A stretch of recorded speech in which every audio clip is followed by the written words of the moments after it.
नमस्कार दोस्तों, मैं कुलदीप राणा। आज की हमारी सच्ची घटना की शुरुआत होती है मध्य प्रदेश के इंदौर जिले से। इंदौर जिले के अंदर ही एक गांव पड़ता है जिसका नाम डोंगरपुर गांव होता है और इसी गांव में रहने वाला धीरज कुमार जो कि पेशे से एक किसान होता है। 7-8 एकड़ जमीन होती है। अच्छी खासी खेती बाड़ी का काम किया करता था और अच्छे खासे पैसे भी कमा लिया करता था। पूरे गांव में धीरज कुमार की इज्जत होती है, मान मर्यादा होती है, अच्छा रुतबा भी होता है। धीरज कुमार के पास अपने 2 बच्चे होते हैं। बड़ी बेटी का नाम कोमल होता है जिसने 12वीं कक्षा पास कर ली थी। अब कोमल अपने पिता को कहने लगती है कि पिताजी, हमारे गांव के अंदर कॉलेज नहीं है और मैं कॉलेज में आगे शहर के अंदर पढ़ाई करना चाहती हूँ। पिता मान जाता है, पिता खुश हो जाता है कि बेटी आगे पढ़ना चाहती है और इसी वजह से अब इसका पिता इसको कहने लगता है कि बेटी, तुम कॉलेज में पढ़ने तो जरूर जाओगे लेकिन मेरी इज्जत का ख्याल रखना। बेटी कोमल कहने लगती है कि पिताजी, मैं कभी भी जीवन में तुम्हारा सिर नहीं झुकने दूंगी। और इस तरीके से फिर जो धीरज कुमार होता है वो अपनी बेटी का एडमिशन नजदीकी कॉलेज के अंदर करवा देता है। धीरज कुमार का एक छोटा बेटा भी होता है जिसका नाम किशन होता है, जो कि कक्षा 10 में अभी पढ़ाई कर रहा होता है। किशन भी काफी पढ़ाई में होशियार होता है, बहुत ही मेहनती लड़का होता है। और इस तरीके से आखिरकार एक ऐसा दिन आ जाता है जिसमें सुबह के 8 बजे के आसपास का वक्त होता है और कोमल अपने घर से कॉलेज के लिए निकलती है। बस स्टैंड पर चली जाती है और थोड़ी देर के बाद एक बस आ जाती है। बस के अंदर सभी यात्री भी बैठ जाते हैं और वहां पर कॉलेज के कुछ लड़के भी खड़े हुए थे, वो भी उस बस में चढ़ जाते हैं और ये लड़की कोमल भी उस बस के अंदर चढ़ जाती है। लेकिन अंदर जाते ही इसके सामने सबसे बड़ी समस्या ये पैदा हो जाती है कि बस के अंदर बहुत ज्यादा भीड़ होती है। सीट मिलना तो दूर की बात होती है और इस तरीके से जैसे ही बस चलना शुरू हो जाती है तो 2 मिनट का वक्त गुजरने के बाद कोमल के पीछे कॉलेज के ही 2 लड़के आकर खड़े हो जाते हैं और फिर इस तरह से वो दोनों लड़के कॉलेज के जो होते हैं, इस लड़की कोमल के साथ छेड़खानी शुरू कर देते हैं, इसको अजीब तरीके से छूना शुरू कर देते हैं। पहले तो कोमल उनको कुछ भी नहीं कहती है, इग्नोर करती रहती है, लेकिन जब लड़कों की हद और भी ज्यादा बढ़ जाती है तो फिर ये लड़की कोमल उनमें से एक लड़के के गाल पर एक तमाचा जड़ देती है। बस बात बिगड़ना शुरू हो जाती है, दोनों लड़के इस पर झपट पड़ते हैं, इसके कपड़े पकड़ लेते हैं और कपड़े फाड़ने की कोशिश करने लगते हैं। तभी वहां पर एक लड़का एक सीट पर बैठा हुआ था जिसका नाम प्रीतम होता है। प्रीतम जैसे ही लड़की के साथ हुआ ये गलत काम देखता है तो वह बर्दाश्त नहीं कर पाता है। प्रीतम झट से अपनी सीट से खड़ा होता है और अपने बैग से एक तेज धार चाकू निकाल लेता है और लड़कों को दिखाने लगता है और कहने लगता है कि अगर तुमने इस लड़की के साथ कोई आगे छेड़खानी की या आपसे कोई बदतमीजी की तो मैं तुम्हें दोनों को जान से मार दूंगा। अब जैसे ही दोनों लड़के प्रीतम के हाथ में चाकू को देखते हैं तो दोनों की हवा टाइट हो जाती है, दोनों डर जाते हैं और फिर लड़की से माफी मांगना शुरू कर देते हैं। अब इसके बाद प्रीतम अपने वाली जो सीट होता है, सीट उस लड़की को दे देता है और लड़की फिर उस सीट पर बैठ जाती है। इस तरह से बस चलना शुरू हो जाती है और फिर थोड़ा वक्त गुजर जाने के बाद जैसे ही कोमल का कॉलेज आ जाता है तो फिर लड़की बस से नीचे उतर जाती है। वो लड़का जिसका नाम प्रीतम होता है साथ में, वो भी वहीं पर उतर जाता है। इसके बाद लड़की कोमल इस लड़के प्रीतम को पूछने लगती है कि तुम कौन से कॉलेज में अपनी पढ़ाई करते हो। तभी लड़का अपने कॉलेज का नाम बता देता है और इसके बाद जैसे ही कोमल वहां से चलने लगती है तो फिर लड़का प्रीतम उससे कहने लगता है कि कोमल, तुम मुझे अपना मोबाइल फोन नंबर तो दे दो। और यही सबसे बड़ी गलती हो जाती है कोमल की कि कोमल इसको अपना मोबाइल फोन नंबर दे देती है, यहाँ तक कि घर का एड्रेस भी दे देती है, क्योंकि इस लड़के पर इसको काफी ज्यादा विश्वास हो जाता है। और इसके बाद कोमल और प्रीतम के बीच में धीरे धीरे करके बातें होना शुरू हो जाती हैं। हर रोज लगभग घंटे घंटे तक बातचीत करने लगते हैं। इसके बाद तो कोमल और प्रीतम का मिलने का सिलसिला भी शुरू हो जाता है। यहाँ तक बात बढ़ जाती है कि प्रीतम और कोमल दोनों ही एक दूसरे के घर पर आना जाना शुरू कर देते हैं, लेकिन ये लड़के नहीं जानती थी कि प्रीतम की बैकग्राउंड क्या है, प्रीतम कैसा लड़का है।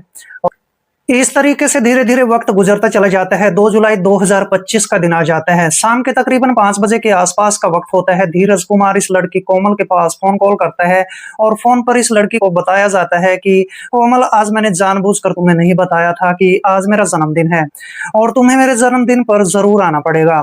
अभी कोमल पूछने लगती है कि जैसे मैं कॉलेज में गई थी तब तुमने क्यों नहीं बताया था।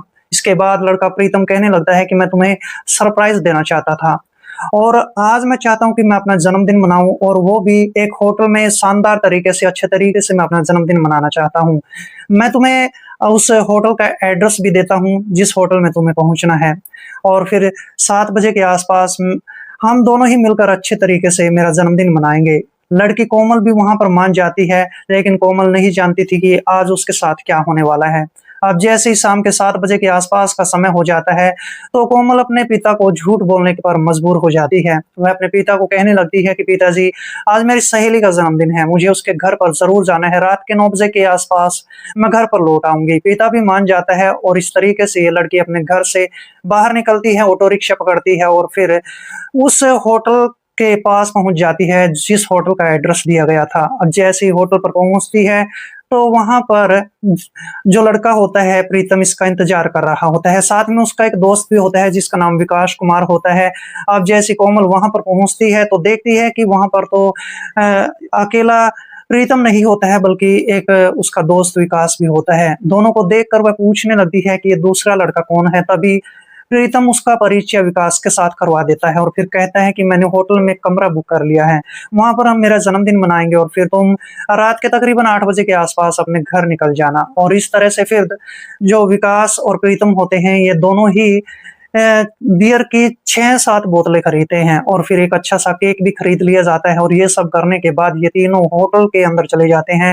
होटल में जो कमरा बुक कर लिया था, उस कमरे में प्रवेश कर जाते हैं और इसके बाद इन तीनों के अंदर बातचीत होना शुरू हो जाती है। जैसे ही 7:30 बजे के आस-पास का वक़्त हो जाता है, तो फिर जो प्रीतम होता है, उसका जन्मदिन धूमधाम से मना लिया जाता है और इसके बाद प्रीतम और विकास दोनों बैठकर बियर की बोतलों को खाली करना शुरू कर देते हैं।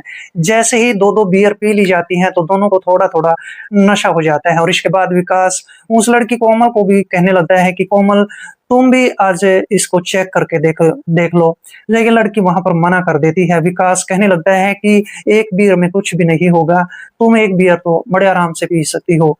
वहाँ पर प्रीतम भी इस लड़की को दबाव में ले लेता है, यानी इस पर दबाव डालता है और फिर इसके बाद लड़की भी धीरे-धीरे करके एक बियर की बोतल को पी लेती है। लेकिन आज से पहले कोमल ने कभी भी ना तो किसी प्रकार की ड्रिंक यूज़ की थी, ना ही किसी प्रकार की कोई और दूसरा नशा किया था, जिसके कारण एक बियर की बोतल पीने से ही इसको काफ़ी ज़्यादा नशा हो जाता है। और जैसे इसको इतना नशा हो जाता है कि इसको होश तक नहीं रहता है कि ये कहाँ पर बैठी है, किससे बातचीत कर रही है और ये क्या कर रही है। इसी बात का दोनों फ़ायदा उठाने वाले थे और इसके बाद प्रीतम और विकास का जो खेल होता है, वो शुरू हो जाता है। रात के तकरीबन 9 बजे के आस-पास का वक़्त हो जाता है और इसके बाद जो प्रीतम होता है, अपने उस होटल के कमरे का दरवाज़ा बंद करता है और इसके बाद विकास और प्रीतम दोनों इस लड़की के साथ गंदा काम करना शुरू कर देते हैं। जैसे ही प्रीतम इसके साथ गंदा काम करता जाता है, तो विकास भी कुछ कम नहीं होता है, वो भी इस लड़की का फ़ायदा उठा लेता है और इस तरीके से जब दोनों की संतुष्टि हो जाती है, तो फिर रात के तकरीबन 11-12 बजे के आस-पास का वक़्त हो चुका था और जब इस लड़की को थोड़ा-थोड़ा होश आता है, तो इसके शरीर पर कोई कपड़ा नहीं होता है, जिसके कारण इसके होश उड़ जाते हैं। ये सोचने पर मजबूर हो जाती है कि इन दोनों ने मेरा गलत फ़ायदा उठाया है। तभी कोमल प्रीतम को कहती है कि तुमने आज मेरे साथ बहुत गलत काम किया है, मैं अपने घर वालों को बताऊँगी। तभी लड़का प्रीतम इसको तसल्ली देता है, इसको कहने लगता है कि कोई तुम्हें घबराने वाली बात नहीं है, अगर कोई ऐसा काम हो जाता है, तो फिर मैं तुम्हारे साथ जो है शादी कर लूँगा और इस तरह से इस लड़की को दिलासा दे दिया जाता है। दूसरी तरफ कोमल का पिता भी परेशान हो जाता है, तकरीबन 12:30 बजे के आस-पास का वक़्त हो चुका था और धीरज कुमार लगातार अपनी बेटी के पास फ़ोन कॉल कर रहा था, लेकिन फ़ोन स्विच ऑफ होता है। अब ये दोनों लड़के प्रीतम और विकास कोमल को लेकर रात के तकरीबन 1:30 बजे के आस-पास इसके घर पर छोड़ देते हैं। अब जैसे ही लड़की कोमल अपने घर पर पहुंचती है, तो उसके पिता को नींद नहीं आई थी। धीरज कुमार अपनी बेटी को पूछने लगता है कि बेटी, इतनी देर रात गए, तुम कहाँ रह गई थी? लड़की वहां पर झूठ बोल देती है, कहने लगती है कि पिताजी, मेरी सहेली ने मुझे रोक लिया था। अब ये 2 मेरी सहेली के भाई होते हैं, ये मुझे यहाँ पर छोड़ कर गए हैं और इस तरह से झूठ बोलकर ये लड़की यहाँ पर बच जाती है। आखिरकार लगभग 1 महीने का वक्त गुजर जाता है। अब इस महीने के दौरान लड़का प्रीतम इस कोमल का ना तो फ़ोन कॉल उठाया करता था, ना ही कभी बात किया करता था। इतना वक़्त गुज़र जाने के बाद कोमल परेशान रहने लगती है। अब जैसे ही एक दिन कोमल अपने कॉलेज के अंदर पढ़ाई कर रही होती है, तभी इसको चक्कर आने लगते हैं और इसकी तबीयत खराब हो जाती है। फिर इसकी कुछ सहेलियां इसको नजदीकी हॉस्पिटल में ले जाती है।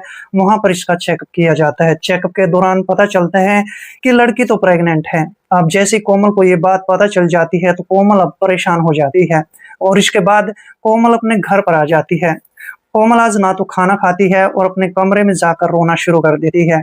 जैसे पिता धीरज कुमार को इस बात के बारे में पता चलता है कि बेटी ने आज ना तो खाना खाया है और वो अपने कमरे में अकेली रो रही है। धीरज कुमार इसके पास जाता है, वो पूछने लगता है कि आखिर बेटी बात क्या है। इसके बाद कोमल अपनी बीती हुई पूरी कहानी अपने पिता धीरज कुमार और अपने भाई किशन को बता देती है।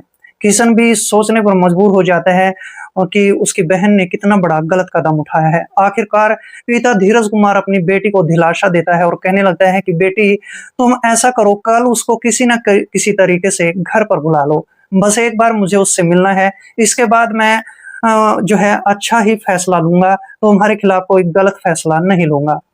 और इस तरीके से जैसे ही अगला दिन हो जाता है तो अगले दिन लड़की रात के तकरीबन 7 साढ़े 7 बजे के आसपास उस लड़के प्रीतम के पास फोन कॉल करती है, लेकिन आज भी प्रीतम फोन नहीं उठाता है।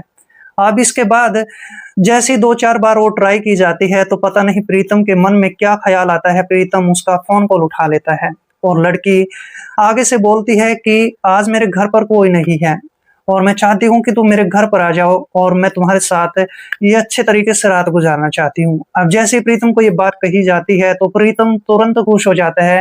वह कहने लगता है कि मैं अभी 15 से 20 मिनट के अंदर ही तुम्हारे घर पर पहुंच जाऊंगा। और इसके बाद प्रीतम अपने घर से मोटरसाइकिल लेकर निकलता है और लगभग 20 से 25 मिनट का वक्त गुजर जाने के बाद इस लड़की कोमल के घर पर पहुंच जाता है।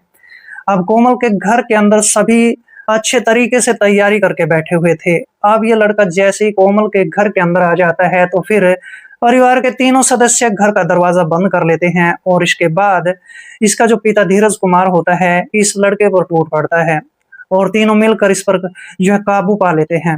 ये हद यहाँ तक बढ़ जाती है कि अब धीरज कुमार इसको घसीटता हुआ अपने आंगन में ले जाता है। आंगन में पेड़ होता है, पेड़ के चारों तरफ जो है रस्सियों के साथ इसको बांध दिया जाता है और जैसे ये काम कर लिया जाता है तो इसके बाद इसका जो भाई होता है किशन, वह एक तेज धार चाकू उठाकर घर से लाता है और फिर धीरज कुमार अपनी बेटी के हाथ में उस चाकू को देता है और कहता है कि जल्दी से इसका गुप्तांग काट दो। और इसके बाद लड़की भी गुस्से में पागल होकर कोमल इसका गुप्तांग काट देती है। अब जैसे ये काम किया जाता है तो इस लड़के की चीख तो निकलती है, लेकिन धीरज कुमार ने इसके मुंह पर हाथ रख रखा था और इस तरीके से फिर धीरज कुमार अपनी बेटी से चाकू लेता है और चाकू लेने के बाद इसका गला काट कर रात के 1 बजे के आसपास अपने बेटे किशन और अपनी बेटी कोमल को लेकर नजदीकी पुलिस स्टेशन में पहुंच जाता है और अपने आप को वहां पर सरेंडर कर देता है। पूरी कहानी पुलिस के सामने बता दी जाती है और इसके बाद पुलिस उस लड़के का शव बरामद कर लेती है